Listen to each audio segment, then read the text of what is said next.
دوستوں، اردو لاگ میں خوش آمدید۔ سال 1686 میں نیوٹن نے اپنے لاز آف موشن پیش کیے جو اگلے 200 سالوں تک بنا کسی کے چیلنج کیے فزکس کی دنیا میں راج کرتے رہے۔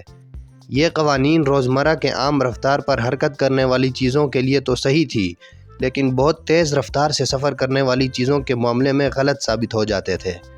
نیوٹن کے حرکت کے قوانین یا لاز آف موشن اور لا آف یونیورسل گریویٹیشن کے قوانین ہی وہ اینٹیں تھیں جس نے کلاسیکل فزکس کی عمارت کو بنانے میں اہم کردار ادا کیا۔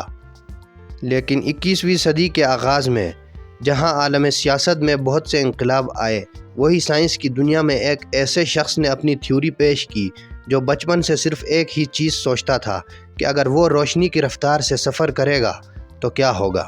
یہ سائنسدان سائنس کی دنیا کا بہت بڑا انقلابی تھا جس کو دنیا آج البرٹ آئنسٹائن کے نام سے جانتی ہے۔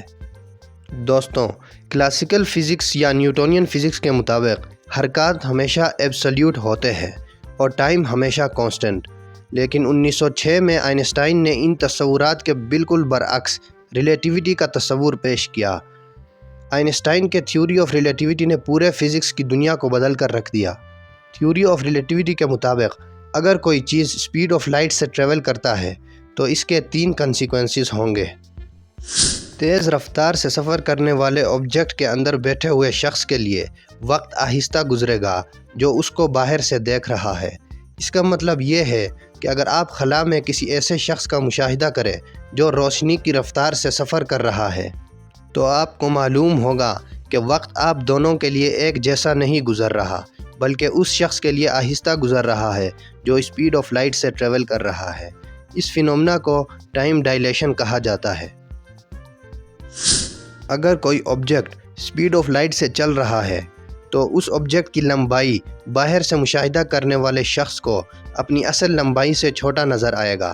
اس کو لینتھ کنٹریکشن کہا جاتا ہے۔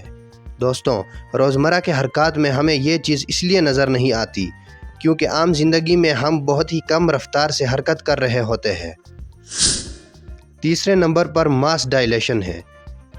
اگر کوئی راکٹ روشنی کی رفتار یا اس سے تھوڑا کم رفتار میں سفر کر رہا ہے تو اس کا ماس زمین پر پڑے ساکن راکٹ سے زیادہ ہوگا۔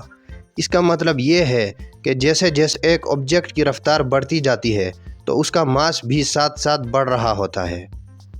دوستوں، اگر آپ ایک راکٹ کے اوپر بیٹھ کر خلا کی سفر پر نکل پڑتے ہیں جس کی رفتار روشنی کی رفتار کے برابر ہے تو آپ کے ماس میں اضافہ ہوگا۔ اس فینومینا کو ماس ڈائلیشن کہا جاتا ہے۔ اگر آپ ایسی اور ویڈیوز دیکھنا چاہتے ہیں تو اردو لاگ کو سبسکرائب کرنا مت بھولیے گا۔